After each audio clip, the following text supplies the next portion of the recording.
மக்களை இந்த வீடியோவில் ரெண்டு உண்மையை சொல்கிறேன். ரெண்டு உண்மையை சொல்லிட்டு இந்த வீடியோ என் பண்ணிக்க போகிறேன். ரொம்ப சிம்பிள். முதல் உண்மை, தனி ஒருவனாக விஜய் அவர்கள் போராடிக்கிட்டு இருக்காங்க.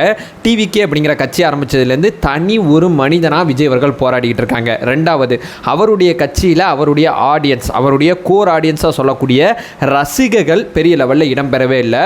டிவிகே கட்சியோட தொண்டனாக மாறவே இல்லை. இன்னும் தளபதி விஜய்ன்னு சொல்லி அவங்க முழுக்க அவரோட ஆடியன்ஸாக தான் இருக்காங்களே தவிர தொண்டர்களாக மாறலை. இந்த ரெண்டு குற்றச்சாட்டு தான் இந்த வீடியோவில் நான் முன்வைக்க போகிறேன். முதல் விஷயம், விஜய் அவர்கள் உங்கள்கிட்ட பேசணும்னு நினச்சார்னா அவரோட பேச முடியாது. அவரோட மனசில் இருக்கக்கூடிய பல தகவல்களை இந்த வீடியோவில் நான் ஆவணப்படுத்தணும்னு நினைக்கிறேன். அவர் நேற்று நான் பார்த்த ஒரு விஷயத்தை பார்த்துருந்தாலும் அவரோட மனநிலை இப்படிப்பட்டதாக இருக்கும். நேற்று பார்த்தீங்கன்னா ட்விட்டரில் ட்ரெண்ட் ஆகிற ஹேஷ்டாக் வழக்கமான அஜித் விஜய் சண்டை ஆனது முன்னாடி இருந்த வரைக்கும் ஓகே. இன்றைக்கி அஜித் அவர்களை தாண்டி விஜய் அவர்கள் ரெண்டு விஷயத்தை நம்மள்ட்ட சொல்லிட்டாங்க. இது நம்மளோட கொள்கை எதிரி, இவனை பார்த்துக்கோ. இது நம்மளோட அரசியல் எதிரி, இவனை பார்த்துக்கோ அப்படின்னு சொல்லி ரெண்டு பேரும் நம்மள்ட்ட காமிச்சிட்டாங்க. அப்படி இருந்தும் நம்ம அஜித்தோட சண்டை போட்டுக்கிட்டு இருக்கோம். அஜித் ரசிகர்களோட சண்டை போட்டுட்டு இருக்கோம். எதை நோக்கி பயணிச்சுக்கிட்டு இருக்கோம்? தனி ஒரு மனுஷனா அந்த மனுஷன் வாழ்வாசாவா விளையாட்டை நோக்கி நின்றுட்டு இருக்காப்புல. எவ்வளோ தூரம் அவருக்கு ஹெல்ப் பண்ணணும்? அவர் நம்மள்ட்ட என்ன எதிர்பார்க்குறாரு? மனசுலேருந்து சில தகவல்களை இந்த வீடியோவில் ஷேர் பண்ணணும்னு நினைக்கிறேன். உற்சாக வணக்கங்கள். வாங்க பதிவுக்குள்ளே போகலாம்.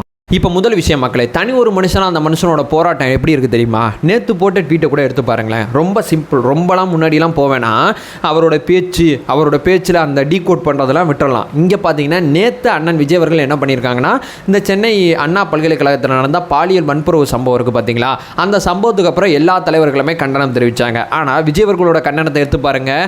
இந்த பிரச்சனைக்கு கண்டனம் மட்டும் நான் தெரிவிக்கல. இந்த பிரச்சனை இனிமேல் வரக்கூடாதுன்னா இந்த நிர்பயா நிதி அப்படிங்கிற ஒரு நிதி இருக்குது. இந்த நிதியை பயன்படுத்தி இவ்வளோ விஷயங்களை நீங்கள் செய்யலாம். இவ்வளோ விஷயங்களை நீங்கள் செய்யாதனால தான் இந்த மாதிரி பிரச்சனை வருது. ஸோ தீர்வுகளை நோக்கி பயணிக்கக்கூடிய ஒரு அரசியல் தலைவராக விஜய் அவர்கள் இருக்காங்க. எவ்வளோ தூரம் மற்ற கட்சியை சேர்ந்தவங்க எத்தனை தலைவர்கள் இப்படி இருப்பாங்க அப்படிங்கிறது தெரியல. விஜய் அவர்கள் மட்டும்தான் தமிழ்நாட்டில் இப்படி இருக்கான்னு நான் சொல்லலை. விஜய் அவர்கள் இப்படித்தான் ஆரம்பகட்ட காலத்திலேருந்து அரசியல் பேச ஆரம்பித்த ஆரம்பகட்ட காலத்திலேருந்து தொடர்ச்சியாக இந்த பிரச்சனை இனிமேல் வரக்கூடாதுன்னா என்ன சொல்யூஷன், அதை நோக்கி தான் அண்ணன் விஜய் அவர்கள் பயணிக்கிறாங்க. நேற்று விஜய் அவர்களோட அந்த டிவிகே கட்சியை சேர்ந்தவங்க இந்த பிரச்சனையை பெரிய லெவலில் எடுத்து பேசுவாங்க. தன்னுடைய தலைவர் கண்டனம் தெரிவித்த ஒரு விஷயத்தை எடுத்து பெரிய லெவலில் அரசியல் பேசுவாங்கன்னு பார்த்தீங்கன்னா அவங்க பார்த்தீங்கன்னா அஜித் ரசிகர்களோட முழுக்க நீ பெரியாளா, மானங்கட்ட அஜித், மானம் உள்ள விஜய்ன்னு சொல்லி சண்டை போட்டுக்கிட்டு இருக்காங்க. ஸோ தன்னுடைய தலைவரே நேற்று ஒரு ட்வீட் போட்டு இதை நோக்கி பேசுங்க அப்படின்னு சொல்லி ஒரு அடையாளப்படுத்தி நமக்கு ஒரு விஷயத்தை சொல்கிறாரு. அதை நோக்கி நம்ம பேசலை, நம்ம வேற ஒரு சண்டை போட்டுக்கிட்டு இருக்கோம். ஸோ இங்கே பார்த்தீங்கன்னா நம்ம பேச வேண்டிய, பல நேரத்தில் பயணிக்க வேண்டிய, பல தூரம் அலச வேண்டிய, ஆராய வேண்டிய, தீர்வுகளை நோக்கி பயணிக்க வேண்டிய பல பிரச்சனைகள் நம்ம கண்ணு முன்னாடி இருக்குது. அதை பற்றிலாம் நம்ம பெரிய லெவலில் பேசலை. கேரளாலேருந்து கழிவுகளை கொண்டு வந்து தமிழகத்தில் கொட்டிக்கிட்டு இருக்காங்க. இந்த பிரச்சனையானது பசுமை தீர்ப்பாயம் மூலமாக தீர்க்கப்பட்டிருக்கு. இந்த பிரச்சனை பசுமை தீர்ப்பாயத்துக்கு போகிறதுக்கு நாம் தமிழர் கட்சியோட பங்களிப்பு மிக முக்கியமானதுன்னு சொன்னால் மறுக்க முடியாது. சீமான் அவர்கள் டைரக்ஷன் கொடுத்தாரா அந்த கட்சிக்காரங்களுக்கு? இதை போய் பண்ண, அதை போய் பண்ணுன்னு சொன்னாரா? தனி ஒரு மனுஷனாக சில ஜேர்னலிஸ்ட் அதில் போராடினாங்க. அது ஒரு பக்கம் இருந்தாலும் நாம் தமிழர் கட்சிக்காரங்க சிறைபிடித்து பெரிய அளவில் ஒரு அரசியல் போராட்டங்களை நடத்தினாங்க. அதன் காரணமாக அந்த பிரச்சனை தீர்க்கப்பட்டுச்சுன்னு நான் சொல்லலை. அதுவும் இந்த பிரச்சனையை தீர்க்கப்படுறதுக்கு ஒரு காரணம் சொல்கிறேன். எவ்வளோ தூரம் டிவிகே கட்சிக்காரங்க இந்த மோசடி பற்றி பெரிய லெவலில் பேசுகிறாங்க, எவ்வளோ தூரம் ஆவணப்படுத்துகிறாங்க, எவ்வளோ தூரம் இன்டர்நெட்டில் பேசணும் அப்படின்னு சொல்லி கேட்டால் அது மிகப்பெரிய கேள்விக்குறி. டங்ஸ்டன் துறைமுகம் அப்படிங்கிறதுல யார் கொண்டு வந்தா? அதிமுகவா, திமுகவா, பாஜகவான்னு சொல்லி 3 பேரும் மாற்றி சண்டை போட்டுக்கிறாங்க. எது உண்மை? அந்த உண்மையை ஆவணப்படுத்த வேண்டியது யாரோட வேலை? மாற்று சக்தியாக இருக்கக்கூடிய நம்மளோட வேலை. 3 பேருமே சேர்ந்து தான் நம்மளை ஏமாத்துறாங்க அப்படிங்கிறது எப்படி நம்ம சொல்ல வர்றது? இதை நோக்கி நம்ம அரசியல் பேசாமல் அஜித் ரசிகர்களோட நீ பெரியாளா நான் பெரியாளாங்கிற சண்டை போட்டுக்கிட்டு இருக்கோம். மூணாவது பார்த்தீங்கன்னா இலங்கை அரசு சைடில் கூட அந்த நியூஸை போடுறேன். சில படகுகளை, 300க்கும் மேற்பட்ட படகுகளை தன்னுடைய சொந்தமான படகுகளாக மாற்றிக்கிச்சு. இந்த மோசடியை பற்றி தமிழக அரசியல் களத்தில் யார் பேசுனா? நம்ம எடுத்து பேசுனா நமக்கு எவ்வளோ பெரிய ஒரு அரசியல் இமேஜ் கிடைக்கும். இந்த பிரச்சனையை நம்ம தான் ஆரம்பித்தோம், நம்ம தான் இந்த பிரச்சனையை பெரிய லெவலில் அரசியல் படுத்துகிறோங்கிறது எவ்வளவு சந்தோஷப்படுவார். ஸோ தன்னுடைய ரசிகர்கள் அரசியல் பிரச்சனைகள் எடுத்து கையாள ஆரம்பிச்சிட்டாங்க. பரவாயில்லப்பா, கேரளாவோட கழிவுகளை எடுத்து பேசுகிறாங்க, நம்ம ஆசைப்பட்டதை நம்ம ரசிகர்கள் பண்ண ஆரம்பிச்சிட்டாங்க. நம்ம கட்சி ஆரம்பித்து ஜெயிக்கலை, இந்த மக்களை அரசியல் பேசணும்னு சொல்லி தான் நம்ம ஆசைப்பட்டோம், பெரிய மாஸ் கிளவுட அரசியல் பேச வச்சுட்டோம்னு சொல்லி விஜய் அவர்கள் எவ்வளோ சந்தோஷப்பட்டிருப்பாங்க. இது இங்கே நடக்கலை. நாலாவது பார்த்தீங்கன்னா ஜாபர் சாதிக் சம்மந்தப்பட்ட விஷயத்தில் திமுகவுக்கு பெரிய நெருக்கடிகளை நம்ம கொடுக்கலாம். ஏன்னா சமீபத்தில் கூட ஒரு செய்தி வந்துச்சு. இதோட மிகப்பெரிய லெவலில் இந்த வழக்கை விசாரித்த ஒருத்தர் இந்த வழக்கிலேருந்து நீக்கப்பட்டிருக்காருன்னா அந்த நீக்கப்படுறதுக்கு காரணம் என்ன, எதனால் நீக்கப்பட்டார் அப்படின்னு சொல்லி பிஜேபி திமுக சார்ந்த சில விஷயங்களை இங்கே நான் ஆவணப்படுத்தி பேசியிருக்கலாம். ஏன்னா ப்ரெஸ் மீட் கொடுத்து இவர் என்ன பண்ணார், என்ன ஏது எல்லாத்தையுமே ப்ரெஸ் மீடியாவில் அவர் ஓப்பனாக சொன்னார். ஓப்பனாக சொன்னதுனால அவர் நீக்கப்பட்டாரா? இவருக்கும் திமுகவுக்கும் எதுவும் தொடர்பு இருக்கா? இவர் நீக்கப்பட்டதுக்கும் பிஜேபி திமுக கள்ள உறவு சார்ந்த எதுவும் இருக்குதா அப்படின்னு சொல்லி பல்வேறு விதமான விஷயங்களை நம்ம பேசியிருக்கலாம். ஆனால் இந்த செய்தியை நம்ம விட்டுட்டோம். அடுத்து பார்த்தீங்கன்னா தேர்தல் சம்மந்தப்பட்ட விஷயத்தில் மிகப்பெரிய ஒரு விதிமுறையை மாற்றிருக்காங்க. நம்ம கூட சமீபத்தில் ஒரு வீடியோ போட்டிருக்கோம். காங்கிரஸ் கட்சி நீதிமன்றத்தில் ஃபைட் பண்ணிகிட்டு இருக்கு. ஒரு ஜனநாயக படுகொலை நிகழ்ந்திருக்கு. அந்த படுகொலையை பற்றி நம்ம எவ்வளோ தூரம் பேசணும்? நம்ம அஜித்தோட சண்டை போட்டுக்கிட்டு இருக்கோம், அவரோட ரசிகர்களோட சண்டை போட்டுக்கிட்டு இருக்கோம். அடுத்து பார்த்தீங்கன்னா ஜாதிவாரி கணக்கெடுப்பு வழக்கமாக 2 கட்சிக்காரங்களும் மாற்றி குறை சொல்லிட்டு இருக்காங்க.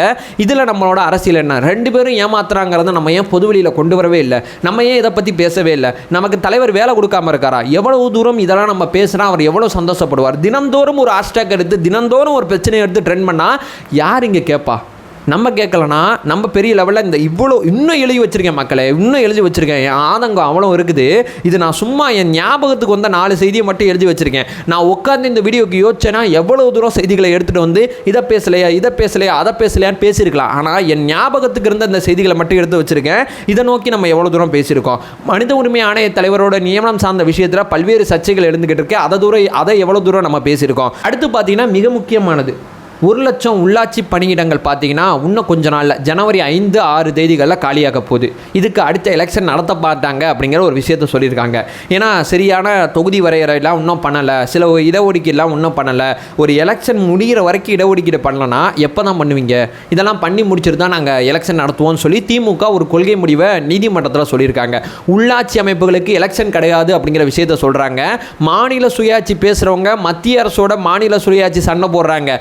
அதே மாநில சுயாட்சிக்கு உள்ளாட்சிக்கு பிரதிநிதித்துவம் கொடுக்க மாட்டாங்க. மத்திய அரசு மாநிலங்களுக்கு என்ன செய்தோ மாநிலங்கள் உள்ளாட்சிகளுக்கு அதை செய்து இதை எவ்வளவு தூரம் நம்ம அரசியல் படுத்துறோம், இதை எவ்வளவு தூரம் நம்ம பேசியிருக்கோம். நம்ம யார் கூட சண்டை போட்டுட்டு இருக்கோம்? அஜித் ரசிகரோட சண்டை போட்டுட்டு இருக்கோம். அடுத்து பார்த்தீங்கன்னா பெரிய லெவலில் பார்த்தீங்கன்னா குடிக்கம்ப அனுமதி அப்படிங்கிறது பெரிய சர்ச்சையாகுது.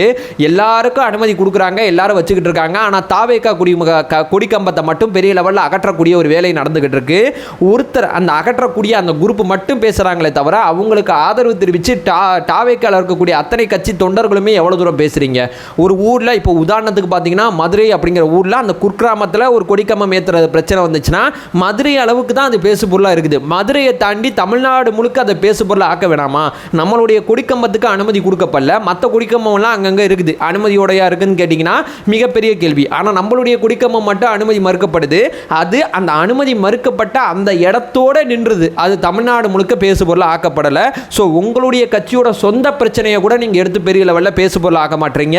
நீங்கள் வழக்கம் போல் அஜித் ரசிகர்களோட சண்டை போட்டுட்டு இருக்கீங்க.